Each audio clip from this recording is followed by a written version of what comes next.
Listo. Entonces, el otro día habíamos hablado de todo lo que son las patologías de la vesícula respecto a cálculos en la vesícula, ¿no? La litiasis vesicular, la coledocolitiasis y las complicaciones de esta, ¿no? Las colecistitis, colangitis, etcétera.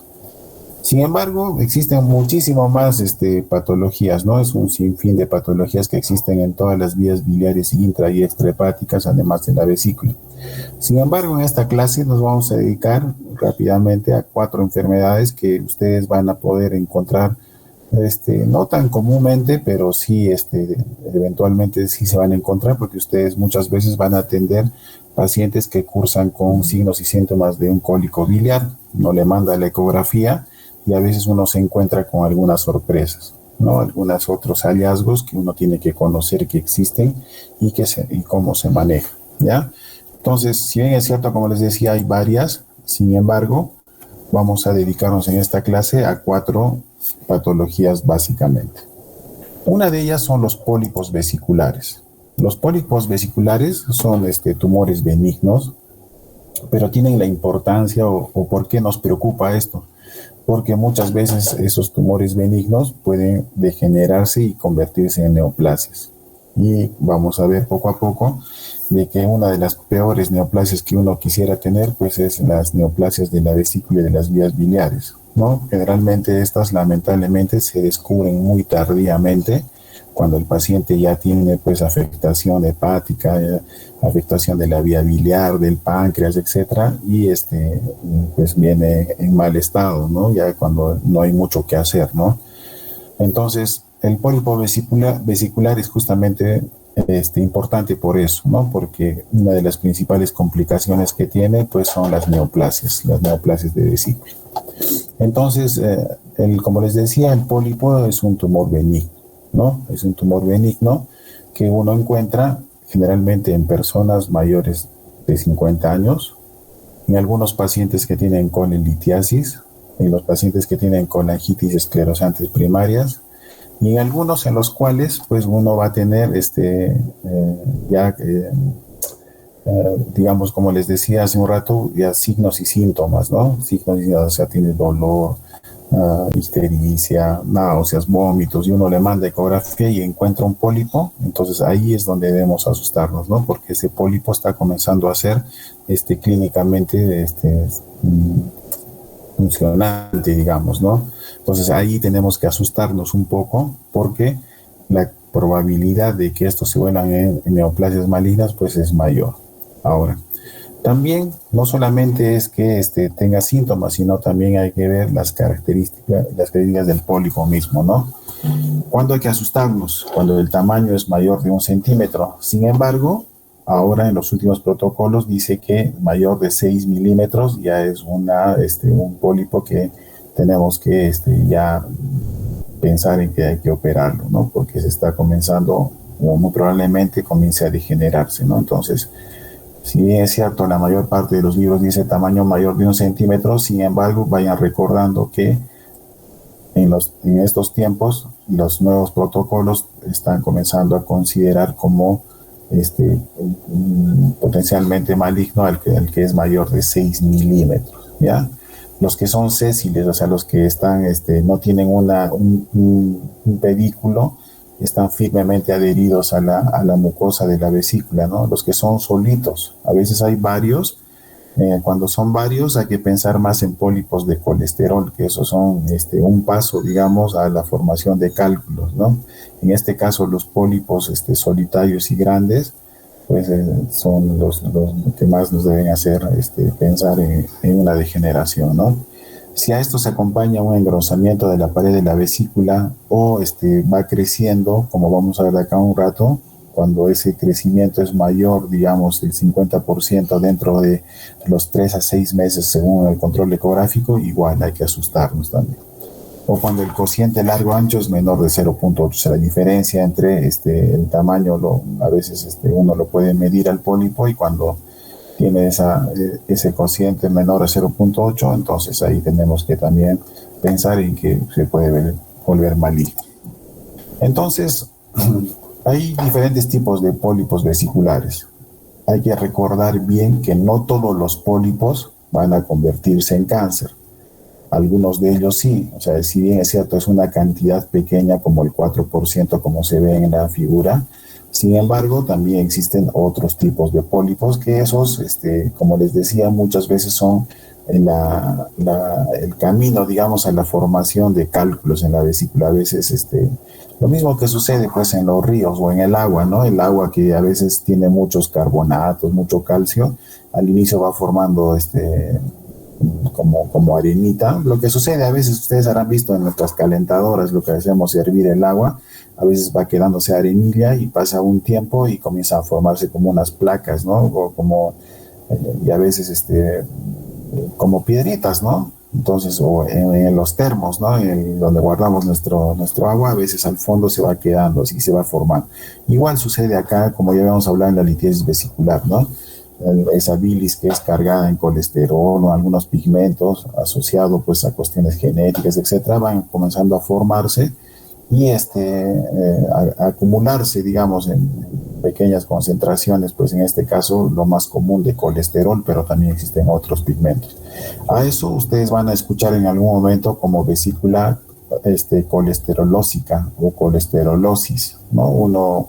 A veces uno opera, abres la vesícula y encuentras así como bien parecido a como si vieras la fresa que tiene así esas bolitas negritas, igual en la mucosa de la vesícula, a veces uno encuentra así como puntitos en toda la vesícula, como puntitos amarillos y uno lo puede palpar y siente pues como unas pequeñas arenillas, ¿no?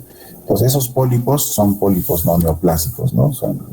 Como les digo, van a escuchar ese término vesícula colesterolósica, ¿no? Más formado por colesterol. Sin embargo, también hay otros tipos de pólipos que son no neoplásicos, como los adenomiomas, algunos cambios inflamatorios que suceden, ¿no? Sin embargo, pues ahí donde nos asusta, pues es ese otro 4% que sí son pólipos neoplásicos, ¿no? Entonces ahí están los adenomas, los adenocarcinomas, los carcinomas de células escamosas y los cistadenomas mucinosos, ¿no? Entonces, como les digo, primera idea, si bien es cierto hay que asustarnos que puede convertirse en cáncer de vesícula, sin embargo, no todos los pólipos son malignos, ¿no? O no todos van a convertirse en cáncer, ¿no? Al inicio, como les decía, todos los pólipos son benignos, ¿no?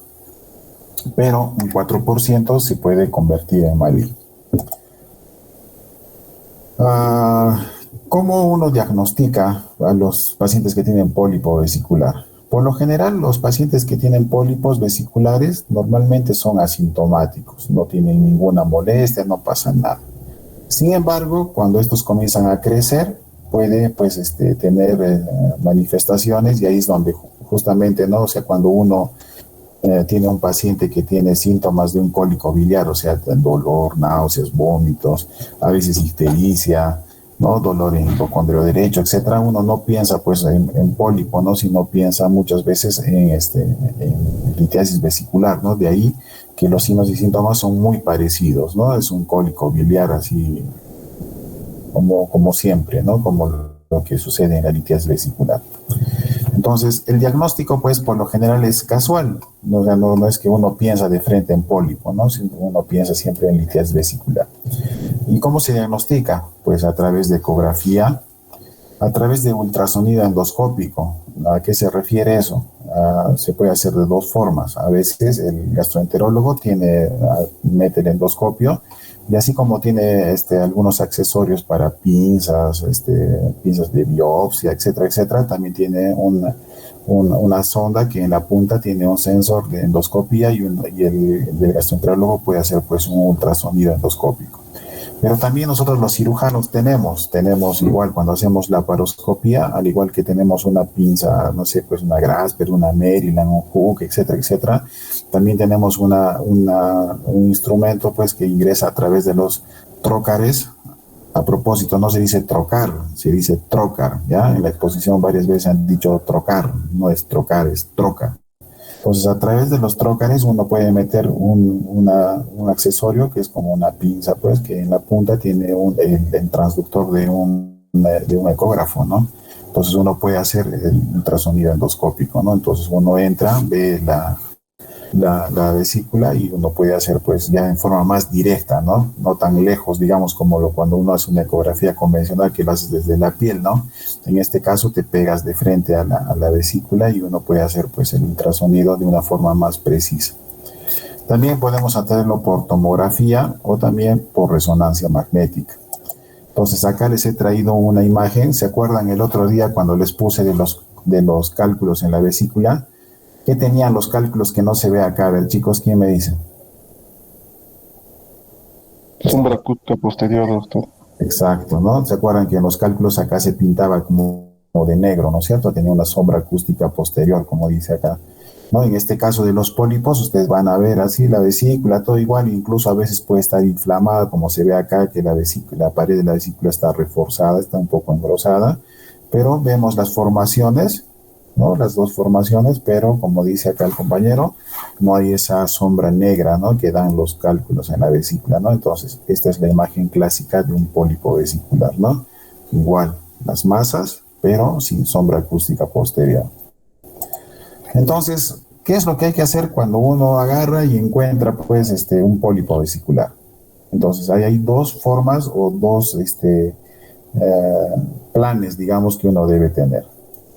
Hay unos que dicen que hay que hacer un manejo conservador con vigilancia periódica y hay otros que dicen que hay que hacer cirugía, ¿no? Entonces, lo que les decía, ¿no? Los pacientes, en el caso del manejo conservador con vigilancia periódica, pues hay que hacer, dice, a todos los pacientes que tienen pólipos menores de 10 milímetros. Sin embargo, como les digo, algunos autores ya dicen ahora que ya no es 10 milímetros, sino 6 milímetros, ¿no?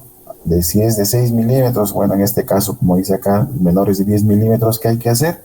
Hay que hacer ecografías de control cada 3 a 6 meses por un mínimo de 2 años.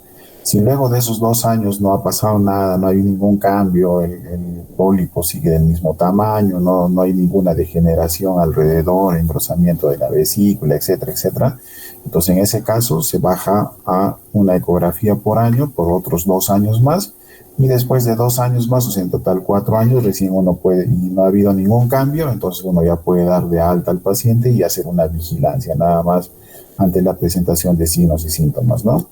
Sin embargo, algunos dicen ahora, pues, de que el tratamiento definitivo es la cirugía, ¿no? Y la cirugía, como les decía, pues, antes se destinaba solamente para los pólipos mayores a 10 milímetros, sin embargo, ahora las tendencias dicen que a los mayores de 6 milímetros, ¿no? Personalmente pienso que esta es una buena idea, e incluso, existe también unos cuantos ahora que están planteando el hecho de que se diagnostique un pólipo independientemente del tamaño y tenga que ir ese paciente a colecistectomía.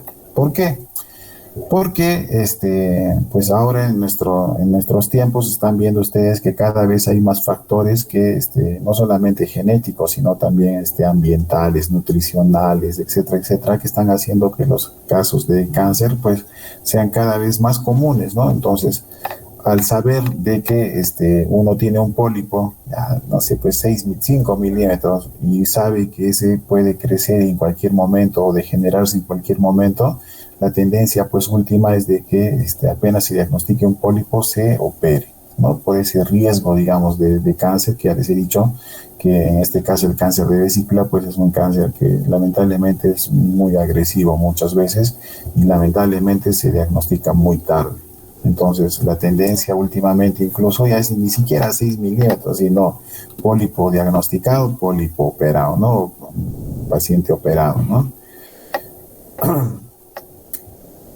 En el caso de los pólipos grandes, los que son más de 15 a 18 milímetros, incluso dice que uno tiene que preferir la cirugía abierta. ¿Por qué?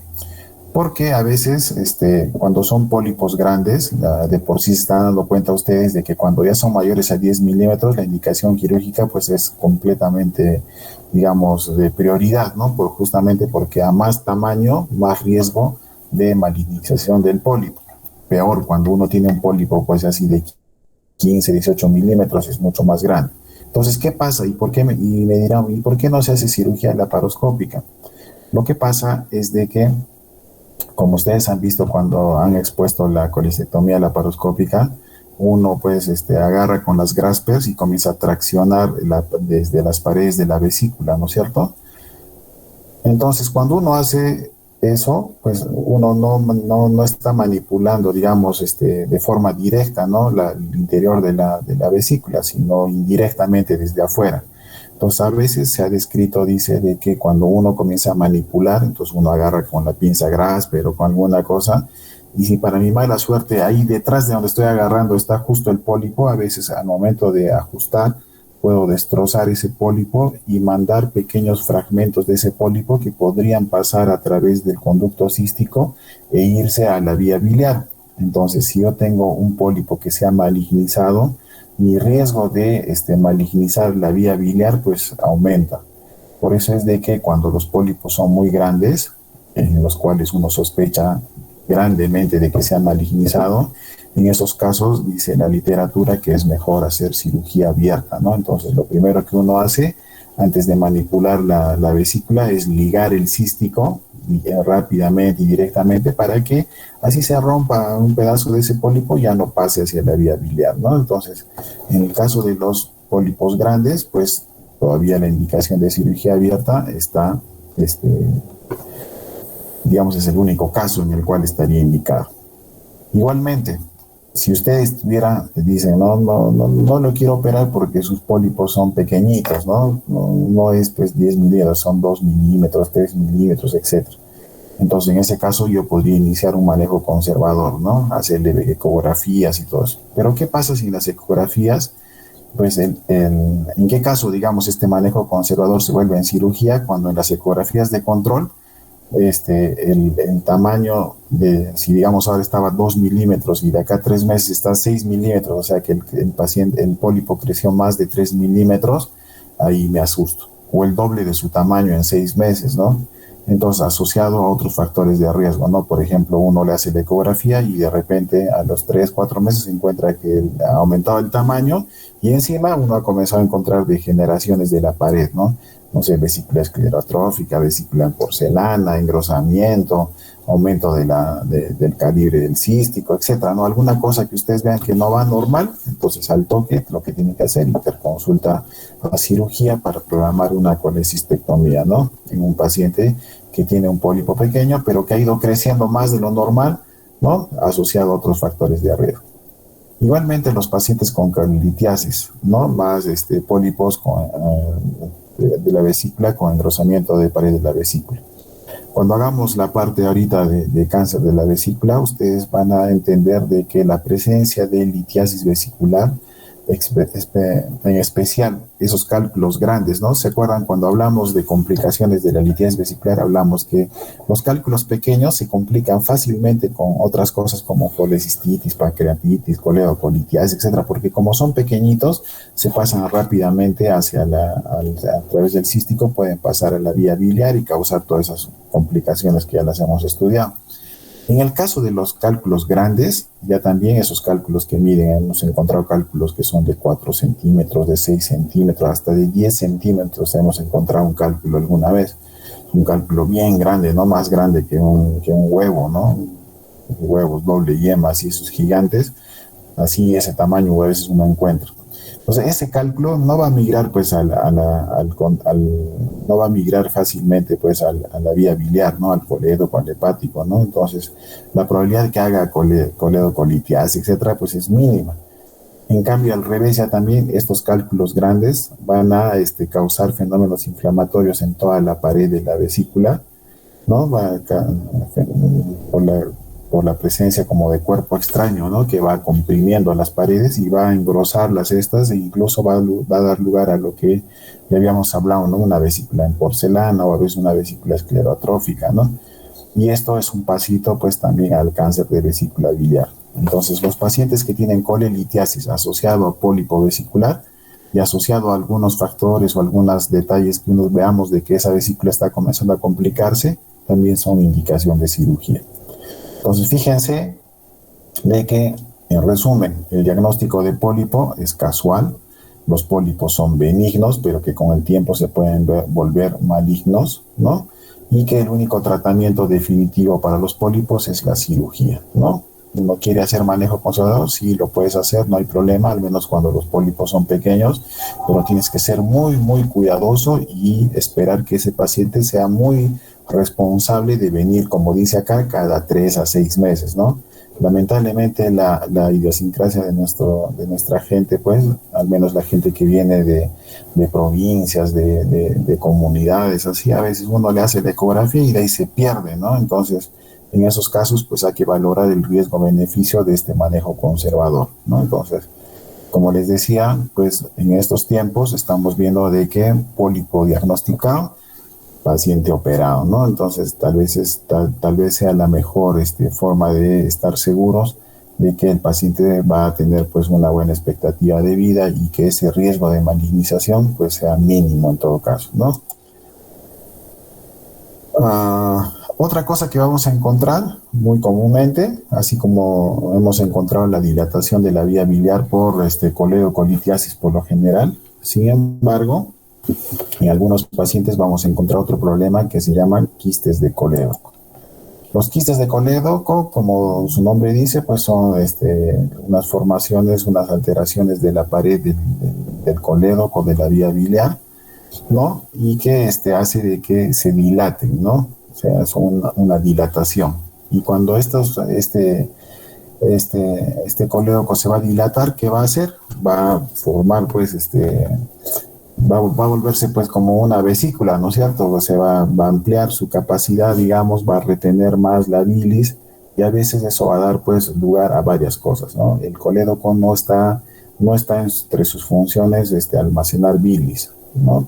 Entonces, ese hecho de que mantenga, por esta deformación que tiene, mantenga por más tiempo la bilis, puede hacer de que las paredes que no estaban preparadas para eso comiencen a degenerar y también hagan otro problema que es pues la malignización.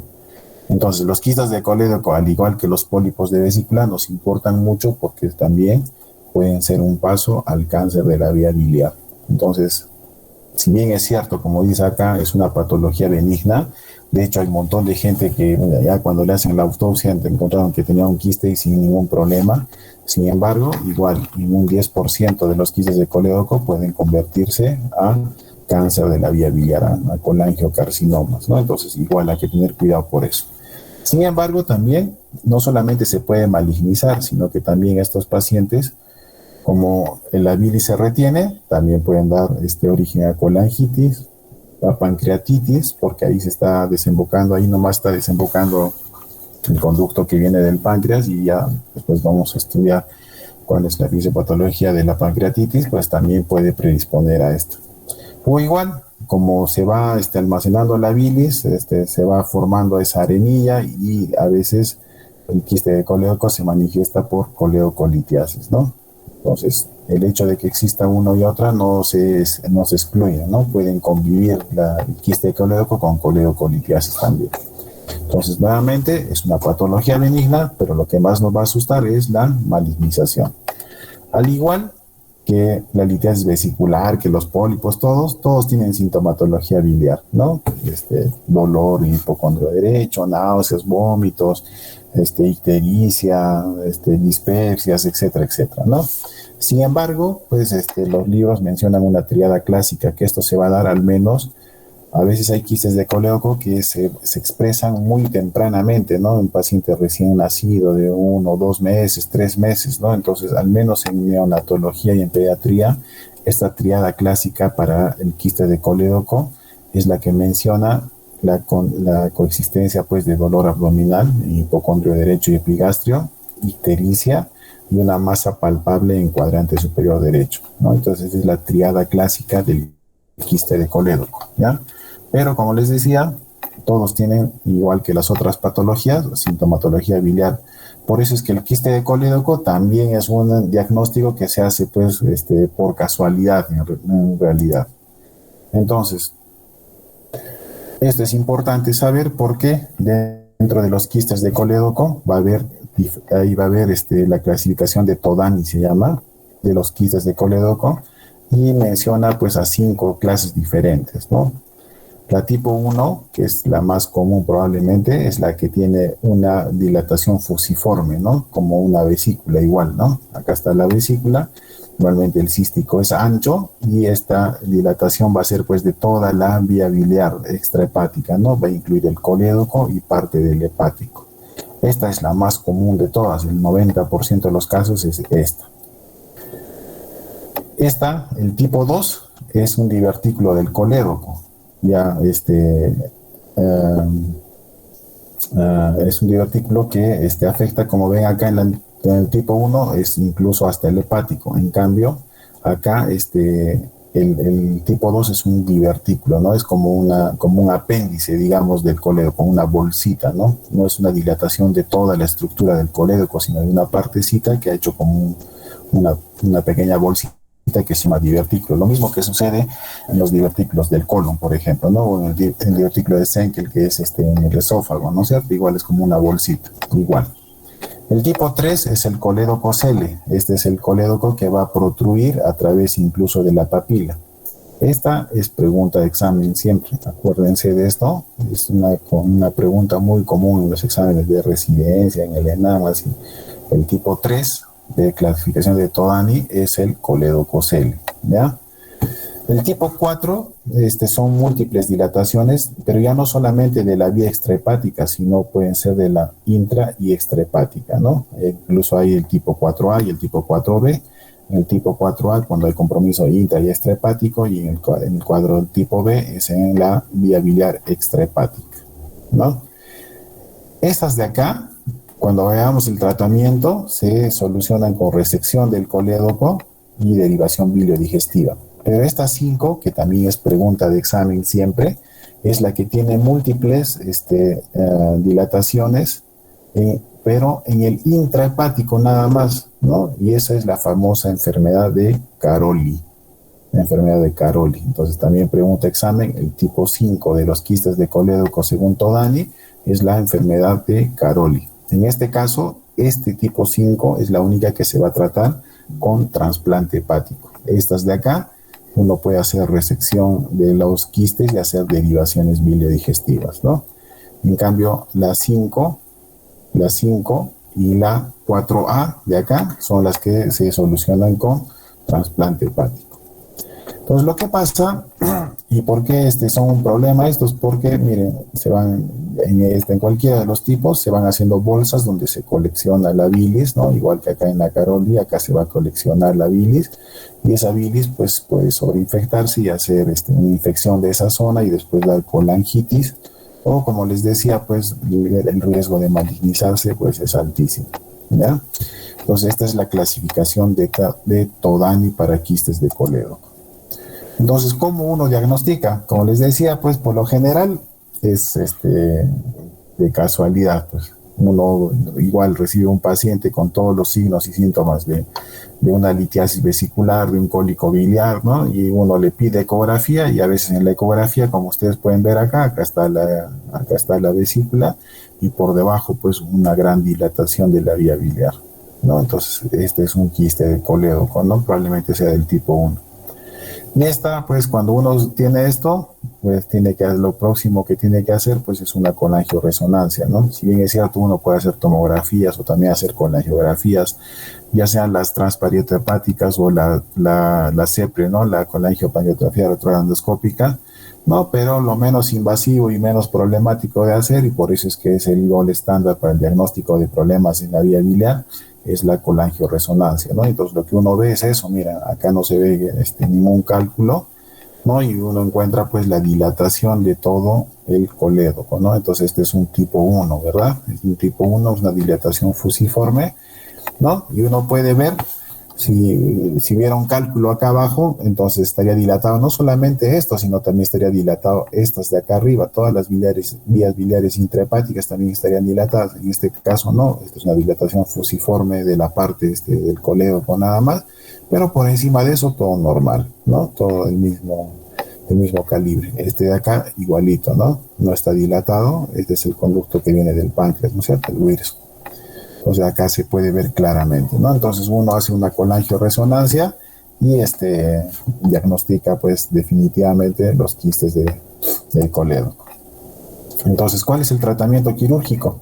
De hecho, esto, como ya le dije a la delegada, esta es la próxima exposición que van a hacer, el próximo grupo, ¿no? Donde va a poder hablar acerca de todo lo que es la cirugía del colédoco, no solamente para la coledocolitiasis, ¿no? Cómo tiene que uno solucionar las formas diferentes, sino también van a hablar de esto que es la parte del tratamiento de los quistes de colédoco, ¿no? En el caso del tratamiento quirúrgico, lo que se hace pues es resecar completamente el colédoco, porque como les digo, esas paredes pueden malignizarse, entonces por eso es que la resección tiene que ser completa. Además, se saca la vesícula, ¿no? Se hace una colecistectomía y hacemos lo que es motivo de la exposición siguiente, lo que son las derivaciones biliodigestivas. Entonces, ustedes deben saber que existen dos tipos de derivaciones biliodigestivas. La colédoco-duodenal, como se ve en esta figura, ¿no? Acá está el colédoco, acá está el duodeno, ¿no? Entonces uno hace al sitio que uno ha resecado, uno comienza a suturar, ¿no? Entonces le hace como un puente, ¿no? Eso es una derivación biliodigestiva. Bilio porque de la vía biliar y esta parte del tubo digestivo. En este caso es una colédoco duodenal, una anastomosis lateral entre el colédoco y el duodeno. Pero también en otros casos, cuando el quiste afecta hasta mucho más arriba, entonces el duodeno, como está fijo, como ustedes pueden ver acá, no puede subir pues hasta muy arriba. En ese caso, lo que hay que hacer es una derivación en Iderrux, que no solamente la van a ver para este término Iderrux, no solamente lo van a ver para estas derivaciones biliodigestivas, sino para otras cirugías del intestino también. ¿Por qué se llama Iderrux?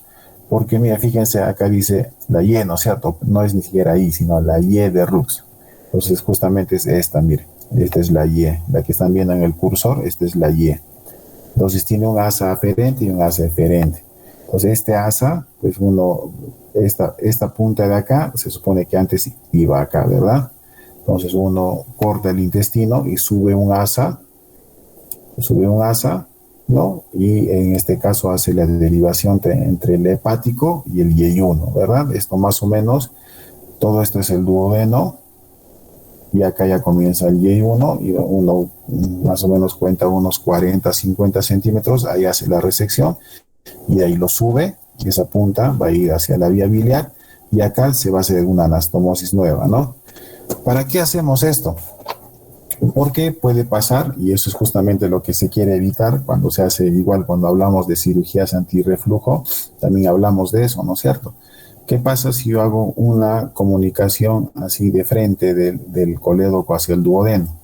Va a pasar que la bilis que está acá arriba, va a pasar rápidamente hacia el duodeno, y del duodeno, como pasa rápidamente, va a haber una gran riesgo, digamos, una gran posibilidad de que parte de la bilis se vaya al estómago y cause lo que se llama pues una gastritis alcalina y después haga reflujo, ¿no es cierto? Entonces ese es el problema de hacer este tipo de derivaciones. Por eso es que estas están comenzando a salir de uso, digamos, por todas las complicaciones que tiene lo que ya hemos visto en clases anteriores acerca de la enfermedad por reflujo gastroesofágico, esófago de Barrett, cáncer de esófago, etcétera, etcétera, ¿no es cierto? Por eso es que la tendencia ahora es hacer este tipo de derivaciones en Y de Rux. ¿Por qué?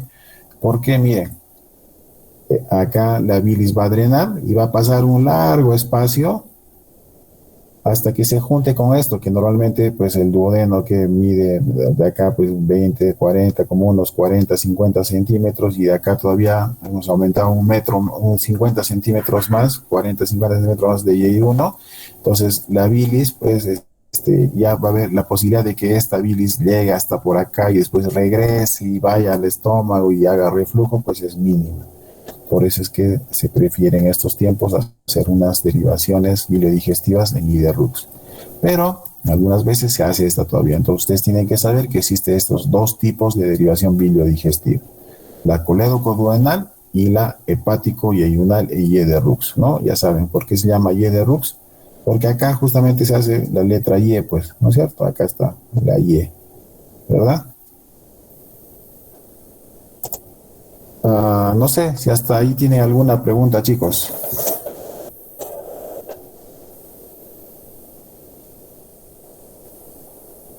¿Alguna pregunta?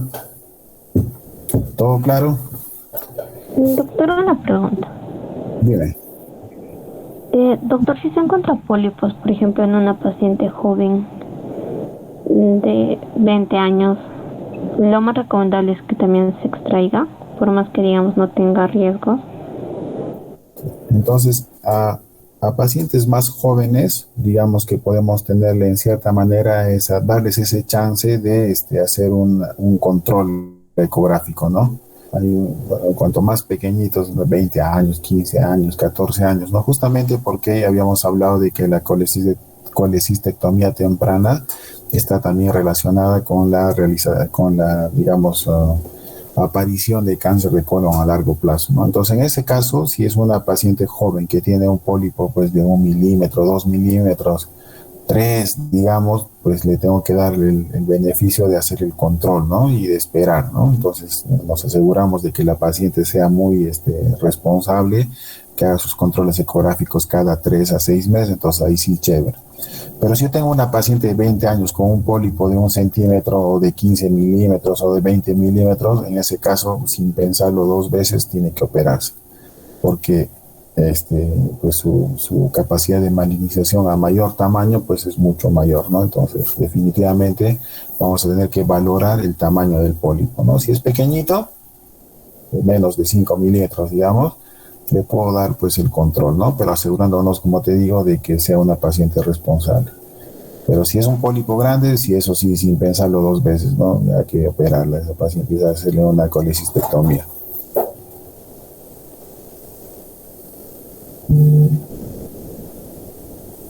Doctor, en el caso de los quistes de colédoco en niños, ¿también es el mismo tratamiento con la Y de Rux? Sí, sí, exactamente el mismo, ni más ni menos.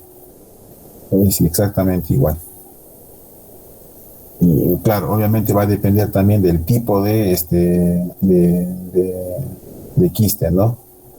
Los pacientes que tienen enfermedad de Caroli pues van a necesitar trasplante urgente, ¿no? Pero de ahí todos, justamente la ida rusa es una cirugía, como les decía, de que se está comenzando a usar cada vez más, al menos en lo que se trata de desviaciones biliodigestivas, justamente por la posibilidad pues de causar reflujo gastroesofágico y todos los problemas que ya hemos visto, ¿no? Entonces también igual se hace una ida rux, ni más ni menos. Y esta ida rux no solamente se utiliza en esto, ¿no? Digamos, cuando hacemos bypass gástrico en cirugías de obesidad, igual, ¿no? Acá vamos a aprovechar este dibujito. Cuando hacemos bypass, nosotros cortamos por obesidad mórbida, ¿no? Cortamos, dejamos acá el estómago, ¿no? A esta altura, digamos. Lo cortamos y así como subimos este asa, bueno, en este caso no a la vía digestiva, sino va a ir acá, ¿no? Este asa debería estar acá en el caso del bypass gástrico, ¿no? Igual. ¿Para qué? Para que la bilis pues tome un camino todavía y no haga pues reflujo, ¿no? Imagínense a un paciente con bypass gástrico que le queda estito nomás de estómago de acá, que le refluya la bilis, pues va a ser todo un problema gigante, ¿no? Respecto a esófago de Barrett y todo eso. Entonces igual en los niños exactamente lo mismo, ¿no? Se le hace una IDRUX justamente para eso, por lo general, ¿no? Y como te digo, esa es la tendencia ahora, ¿no? La coledocolonial está comenzando a desaparecer en realidad por esos problemas de reflujo gastroesofágico.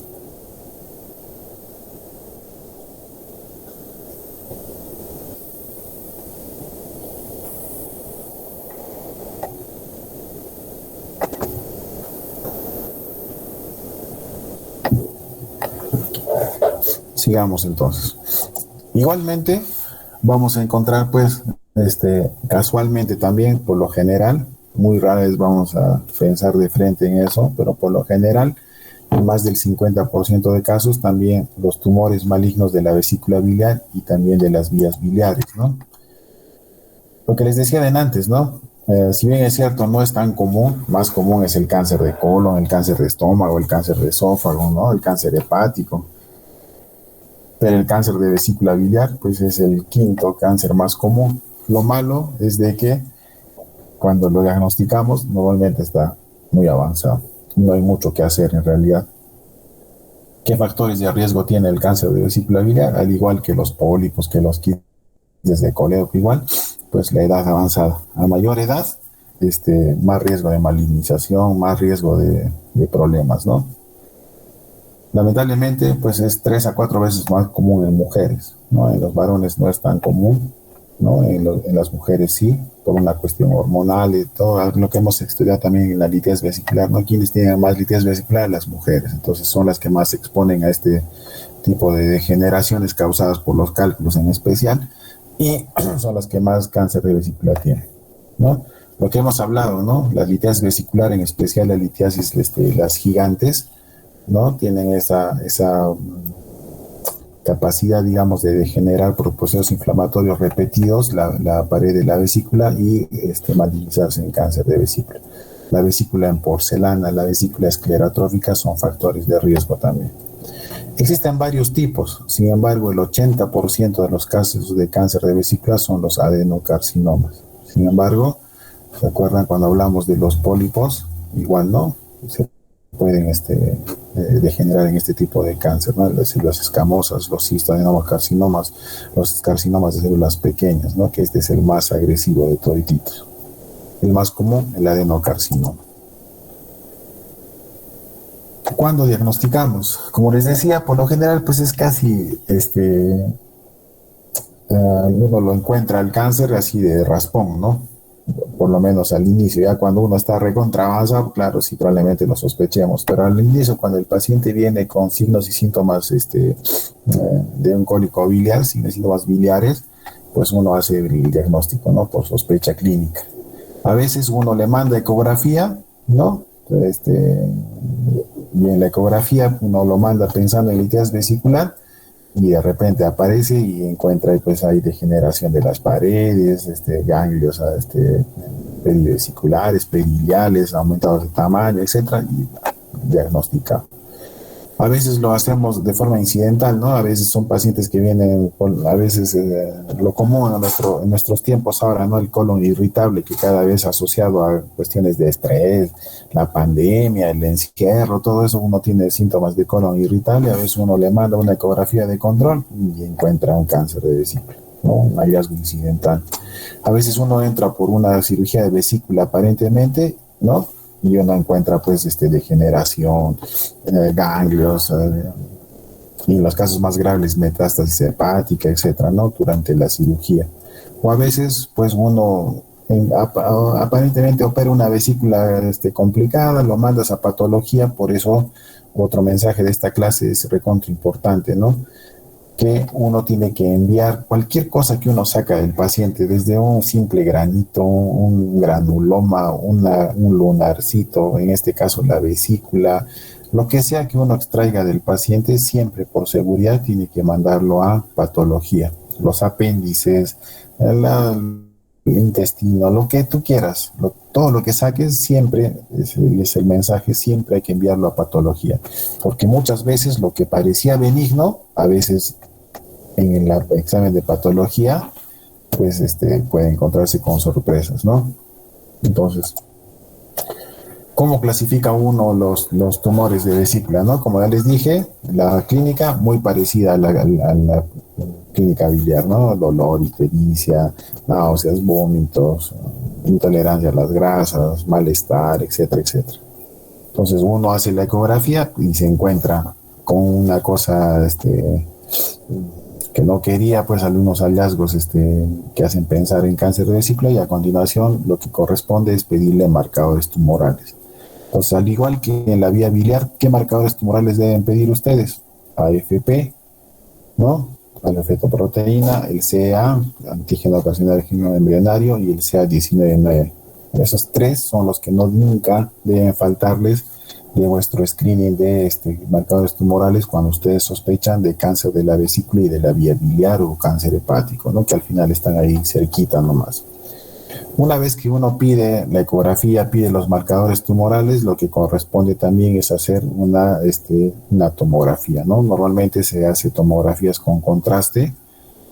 Cuando tú sospechas de cáncer, pues siempre que es bueno pedir tomografía tóraco-abdominal, ¿no? Con contraste, incluso mejor si le ponen ahí bifásica para que uno pueda evaluar en la fase arterial y en la fase venosa, ¿no? Del paso del contraste. Y en base a todos esos detalles uno puede hacer la clasificación. El cáncer de vesícula, al igual que todos los cánceres, pues en estos tiempos la mejor forma de clasificarla en base a los criterios del TNM, ¿no? Del tumor, de las características del tumor mismo, la invasión a ganglios linfáticos, esos LN, y la presencia de metástasis a distancia, ¿no? Entonces, en base a eso, uno puede clasificar de diferentes formas, ¿no?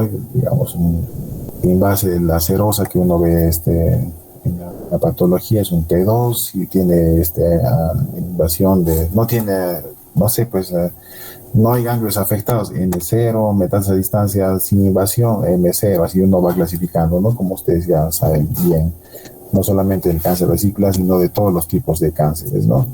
Sin embargo, hay una clasificación que es la que más usamos, digamos, con fines quirúrgicos en especial, que es la clasificación de Nevin para el cáncer de vesícula biliar, ¿no? Entonces, en la clasificación de Nevin hay 5 estadios, ¿no? O 5 clases, ¿no? El que afecta a la mucosa, el que afecta a la muscular, de todas las paredes, las que invaden el ganglio cístico y la que tiene metástasis, extensión directa al hígado u otros órganos, ¿no? Y en base a esto, pues lo que tiene que hacer es esto, ¿no? El tratamiento, ¿no? Que más o menos uno se va clasificando, digamos, por lo de Nevin, pero también considera la TNM, ¿no? Entonces, en el estadio 1, cuando no hay afectación de ganglios ni hay metástasis a distancia, en ese caso, la colecistectomía es completamente, pues es lo único que se hace y punto. Y uno puede decir que lo más probable es que ha curado al paciente, ¿no? Sin embargo, cuando tenemos tumores T2 y T3, hay que hacer una colecistectomía normal y además resección del lecho hepático con linfadenectomía radical. O sea, vaciar todos los ganglios del cístico, pericísticos y pericoledocianos, ¿no? Entonces, una linfadenectomía radical. El problema es cuando tienes el tumor T4, cuando ya hay afectación a distancia. Entonces, lamentablemente, más del 50% de los cánceres se diagnostican acá, en el T4. Ahí la supervivencia es baja y algunos dicen que ya la cirugía pues ya no tiene mucho sentido, ¿no? Entonces ahí uno va a tratar de hacer tratamiento paliativo, ¿no? Quimioterapia paliativa o uso de algunos otros tipos de procedimientos que vamos a ver ahora en los tumores de la vía biliar, en los cuales uno solamente ya da calidad de vida, ¿no? Al igual que los cánceres de vesícula biliar, también en la vía biliar hay tumores, ¿no? Y hay 2 tipos de tumores. Hay los tumores benignos y los tumores malignos. Lo malo es de que por ecografía o por resonancia o por tomografía, los benignos no son pues diferentes a los malignos. Uno los ve así de la misma forma, digamos.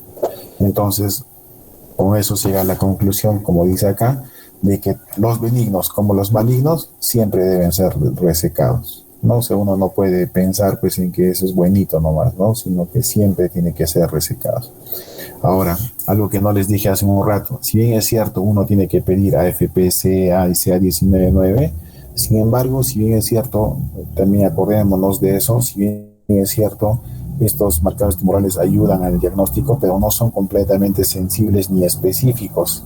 Entonces, el hecho de que tengas clínica de un tumor y que tengas marcadores tumorales normales no te excluye la posibilidad de que de verdad tengas un tumor maligno de la vesícula de las vías biliares, ¿ya? Entonces, en este caso, pues, justamente por eso, tanto los malignos como los benignos se deben resecar, ¿no? Entonces, en los benignos hay varios, los adenomas, leiomiomas, linfomas, tumores carcinoides, angioleiomiomas, fibromas, etcétera, etcétera. Pero lo que más nos importa no son estos. Si bien es cierto, estos se van a operar igual, pues una vez que uno los manda a patología, encuentra que es benigno, listo, se acabó la historia, ¿no? Los que más nos van a importar son estos, ¿no? Los tumores malignos. Entonces, los tumores malignos de la vía biliar se van a llamar colangiocarcinomas. Y va a haber de 3 tipos. Los que son intrahepáticos, que son muy raros. Estos no afectan el parénquima hepático, solamente afectan en la vía biliar, o sea, los conductos que van a dar origen después al hepático derecho, al hepático izquierdo. ¿no? Entonces, estos son muy raros. Los más comunes son los periliares, ¿no? Los famosos tumores de Klatskin, ¿no? Y los distales, que son los periampulares, ¿no? Todos los que están alrededor de la ampolla, ¿no? Los periampulares. Entonces, ¿cuáles son los factores de riesgo para su desarrollo? Los que tienen colangitis, los que tienen coledocolitiasis, ¿no? La presencia de cálculo en la vía biliar, al igual que los cálculos en la litiasis, en la vesícula, van a inflamar, digamos, las paredes, van a degenerarlas y pueden causar, pues, colitis, colangiocarcinoma, las colitis ulcerosas, los quistes de coledo, con lo que les dije, ¿no?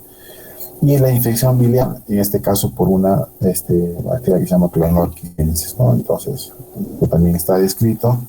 Por eso es de que parte de los estudios, cuando uno no tiene la certeza, ¿se acuerdan que hablamos cuando uno no tiene la certeza de la colangioresonancia, de la ecografía, de la tomografía? Entonces uno tiene que hacer un aspirado duodenal, ¿se acuerdan? Para diagnosticar microcálculos, etcétera. Pero de ese aspirado duodenal también, pues, si tú tienes un paciente que está bajando de peso, está histérico, tiene síntomas biliares, etcétera, y tú sospechas de cáncer y aparentemente no hay nada, entonces en ese caso el aspirado duodenal también sirve para sacar, pues, cultivos de ese aspirado, y ahí por ahí pues uno puede cultivar esto, ¿no? Que es una infección que va a predisponer a un colangiocarcinoma. ¿De qué va a depender la clínica? Obviamente va a depender de la localización del tumor, pero casi todos, como es un tumor que va a comprimir la vía biliar, ¿no? Ya sea arriba, abajo, al centro, más hacia abajo, hacia la ampolla, etcétera, pero al final van a bloquear el paso normal de la bilis, y por tanto el 90% van a tener ictericia obstructiva.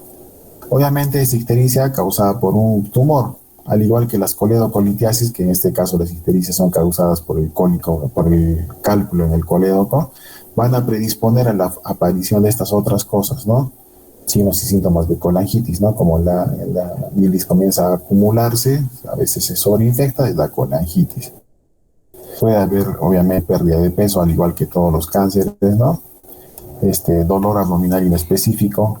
No se olviden que la ictericia siempre va asociada a prurito, ¿no? ¿Por qué? Porque la bilirrubina se va acumulando y regresa hacia el hígado, y del hígado a la sangre, y la sangre se va acumulando en la piel y en las escleras. Y cuando se va a la piel, recuerden que la bilirrubina se va a acumular a manera de pequeños cristalitos, ¿no? Y esos cristalitos en la piel van a dar la sensación de prurito. Por eso es que parte del tratamiento de la ictericia obstructiva, en el caso de los pacientes con cáncer o de coledocolitiasis, etcétera, no se olviden que además de darle antibiótico, analgésico, antiespasmódico, para el medicamento para las náuseas y todo eso, también tenemos que darle medicamentos para evitar las lesiones por rascado, porque la ictericia escuece, no se imagina, le da miedo. Entonces, los pacientes que están gravemente afectados con ictericia, ustedes le revisan el resto del cuerpo y va a tener lesiones por rascado en la barriga, en las piernas, etc. Por eso es que parte del tratamiento de un paciente con ictericia es dar el tratamiento para el prurito. ¿Y eso con qué se da? Con antihistamínicos. Entonces, a ese paciente le da diclofenamina, cetiricina, algo para que esa reacción alérgica, digamos, que reacción inflamatoria que produce estos microcristales de bilirrubina en la piel, pues uno los puede aliviar con antihistamínicos, ¿no? Entonces, parte del tratamiento. Obviamente, tendremos que pedirle el perfil hepático, ¿no? Fosfatasa alcalina, TGO, TGP, gamma-glutamina transpeptidasa, etcétera, ¿no? Bilirrubinas, normal. Acuérdense que en el caso de los tumores, si bien es cierto, va a estar elevado el TGO, el TGP, la gamma-glutamina y la fosfatasa alcalina, a diferencia de la coledocolitiasis, en los cuales hay una tendencia a que el TGP sea más elevado que la fosfatasa alcalina. Ambos elevados, es cierto, pero más elevado el TGO y el TGP más que la fosfatasa. En cambio, en los tumores es al revés ya también. Los dos están elevados, pero más elevado está la fosfatasa alcalina. ¿Ya? Entonces es una cosa que uno a veces, tan solo viendo el examen de laboratorio, uno puede reconocer, pues, esa diferencia. Obviamente hay que pedirle, como les decía, el CEA, el CA19 y el AFP por probabilidades de metástasis al hígado, ¿no? Sin embargo, como les vuelvo a decir, ayudan, pero no es de que estos te den el diagnóstico, ¿no? Te orientan al diagnóstico, pero por su falta de sensibilidad y especificidad respecto a cáncer, pues es una cosa que hay que manejarla con mucho cuidado, ¿no? Es como el CA-125 para los problemas de cáncer de ovario. Si bien es cierto, te orientan, o sea, si yo tengo una paciente que tiene síntomas de un quiste de ovario, por ejemplo, y le pido CA-125, a veces el hecho de tener un quiste también hace de que el CA-125 eleve, sin ser maligno. Entonces, igual, ¿no? Paciente con quiste de ovario con CA-125 alto, no necesariamente eso es cáncer, ¿no? Entonces ahí le haré tomografías, haré una laparoscopia diagnóstica, etcétera, etcétera, ¿no? Igual acá, ¿no? Entonces, el CA-19-9, el CA, te orientan, pero no son específicos para cáncer, ¿no? Te orientan nada más. Entonces acá está una clasificación de los tumores de Klatskin que está hecho por Bismuth, ¿no? El Bismuth está clasificado en estos 5 tipos, ¿no? Perdón, en estos 4 tipos, y uno puede, según la localización del tumor, ¿no? En el tipo 1, que es el más común de todititos en realidad, son los tumores que van a afectar, en este caso el hepático y la conjunción con el cístico, ¿no es cierto? Y parte del colédoco, ¿no? Este es el tipo 1. En el tipo 2 no afecta el cístico, solamente afecta el hepático hasta la carina. En el caso del tipo A, 3A y 3B, el 3A es el que afecta el hepático derecho, el 3B es el que afecta el hepático izquierdo, y el tipo 4 es el que afecta el hepático, la carina, el hepático derecho, el hepático izquierdo, en este caso el tipo 4A, y el 4B es el que va a afectar las partes intrahepáticas y las partes distales, ¿no? Entonces, esta es la forma de clasificar adecuadamente los colangiocarcinomas, ¿no? Los tumores peribiliares de la vía biliar, ¿no? Esta clasificación de Bismuth es para tumores. Sin embargo, si alguna vez se encuentran también las lesiones de la vía biliar, también se clasifican también con esta clasificación de Bismuth, también según al nivel donde se hayan lesionado las vías biliares, ¿no? Entonces, cuidado que se confundan, ¿ya? Entonces, hay una clasificación de Bismuth para tumores peribiliares. ¿Cómo se hace, pues, en el caso del cáncer en colangiocarcinoma? Todo va a depender si hay metástasis o no, porque si es que hay metástasis, al igual que en el cáncer de vesícula, si hay metástasis, ya el pronóstico, pues, del paciente es reservado, ¿no? La probabilidad de que no tenga buen futuro ese paciente, pues, es altísima. Va a depender de la localización del tumor, ¿no? Y acá se hace, al igual que en los tumores periampulares, ¿no? En todos los distales, lo que se hace es la duodenopancreatectomía, más conocida como operación de Whipple. De hecho, el próximo grupo nos va a hablar de esto para que nos enteremos en qué consiste la famosa operación de Whipple, ¿ya? La duodenopancreatectomía en el caso de los colangiocarcinomas y de todos los tumores periampulares. Esto es cuando se puede resecar, pero cuando el paciente ya tiene metástasis, está fregado, pues a veces solamente lo que se hace es hacer una cuestión, digamos, para aliviar los signos y síntomas. Y como les decía, lo que más fastidia, aparte del dolor y toda esa vaina, lo que más fastidia pues es la ictericia, ¿no? Y todas las molestias que genera la ictericia, y por la misma acumulación todas las complicaciones como colangitis, por ejemplo. En ese caso, pues lo que se hace solamente es un drenaje de la vía biliar, que se puede hacer de 2 formas, en las que se puede todavía, digamos, estás fregado, pero no tanto, que todavía se puede hacer lo que se llama la cirugía por vía endoscópica. Esto lo hace el gastroenterólogo, hace su endoscopía normal, llega hasta la papila y ahí le pone una prótesis biliar, un stent, o sea, un tubo, ¿no? Que es como si uno metiera, pues imagínense hacer un túnel, ¿no? Uno dentro del tumor, digamos, mete el túnel, generalmente son prótesis que son autoexpandibles, son metálicas, son plásticas, entonces uno mete ahí en la vía biliar y las expande, y entonces uno amplía la vía biliar para que la bilis pueda comenzar a drenar. Eso es cuando todavía se puede, pero cuando ya no se puede, a veces ya la vía biliar está completamente pétrea, con tumores, los ganglios alrededor aumentados de tamaño y hacen que la prótesis sea pues ya difícil, imposible de poner, ¿no? En ese caso, lo que se hace pues es el drenaje por vía percutánea. Esto ya también lo hace el radiólogo intervencionista, ¿no? Entonces, con guía ecográfica, con guía tomográfica por lo general, uno pone un catéter de frente al hígado que atraviesa, ¿no? Algo así como un anticucho al hígado, ¿no? Que lo atraviesa al hígado y en el camino, y ese catéter va a tener múltiples huequitos en toda su extensión. Entonces, en todo el trayecto va a estar en contacto con diferentes partes del hígado donde van a estar los canalículos biliares y estos canalículos van a drenar pues en este catéter y van a hacer que la bilis se salga hacia la piel, ¿no? A través de este catéter. Y esto es cuando el paciente ya está pues así recontra mal, ¿no? Cuando ya no tiene posibilidad, completamente irresecable, completamente pétrea el tumor en la vía biliar, y lo único que hace pues uno es aliviarle esa molestia de la ictericia y de las complicaciones de la retención de la bilis, ¿no? Por lo general, como les digo, lamentablemente el cáncer de vesícula y el cáncer de las vías biliares, pues lamentablemente en más del 50% se resecan o se diagnostican cuando están recontraavanzados, ¿no? Solamente en los colangiocarcinomas distales uno puede operarlos, ¿no? Con esta cirugía de Whipple. No solamente la cirugía de Whipple se hace para estos, ¿no? También se hace para los tumores de la cabeza del páncreas, para los tumores periampulares, los del duodeno, ¿no? Que todavía en pacientes clasificados, ¿no? Pacientes jóvenes que tienen todavía un pronóstico adecuado y en el cual las complicaciones, porque de hecho esta es una de las cirugías más grandes que existen, ¿no? Cuando hagan la exposición van a ver que uno, como dice acá, uno saca parte del duodeno, parte del páncreas, haces una antrectomía, haces una derivación del intestino hacia el páncreas, del intestino hacia la vía biliar. Entonces una cirugía que pues cuando se hace por cirugía abierta dura más o menos unas 5 o 6 horas y cuando se hace por vía laparoscópica dura algo más, ¿no? Unas 10 o 11 horas más o menos, ¿no? Aunque, como les digo también ahora con los avances que está habiendo de instrumental y todo eso, pues se está haciendo cada vez en menos tiempo, ¿no? Entonces ese es el tratamiento. Entonces, eso es, chicos, la clase de hoy. No sé si tienen alguna pregunta al respecto, por favor.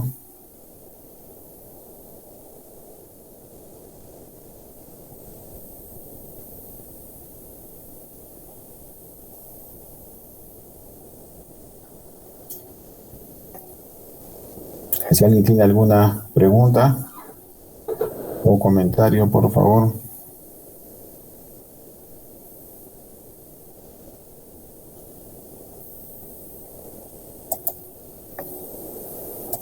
Creo que no hay preguntas, doctor.